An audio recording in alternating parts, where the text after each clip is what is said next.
போலீஸ்காரரின் இடது காதை கடித்து காயப்படுத்தியதாக நைஜீரிய ஆடவர் மீது கோலாலம்பூர் மஜிஸ்ட்ரேட் நீதிமன்றத்தில் இன்று குற்றம் சாட்டப்பட்டது. கடந்த வெள்ளிக்கிழமை டேனியருல் அஸ்ராக் அமாட் காயிர் என்பவரை காயப்படுத்தியதாக ஒகின்யெக்கே கெல்வின் ஒபெயங்கே குற்றச்சாட்டை எதிர்நோக்கினார்.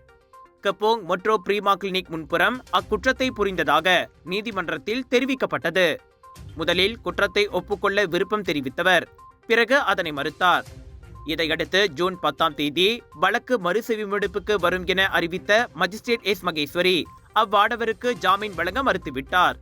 அவ்வாடவர் மீது மற்றொரு நீதிமன்றத்தில் மேலும் 2 குற்றச்சாட்டுகள் சுமத்தப்பட்டன. சட்டவிரோதமாக மலேசியாவுக்குள் நுழைந்தது, போதைப்பொருள் உட்கொண்டது ஆகிய 2 குற்றச்சாட்டுகளையும் அவர் மறுத்தார். அந்த வழக்கு ஜூன் 23ஆம் தேதி மறுசெவிமடுப்புக்கு வருகிறது.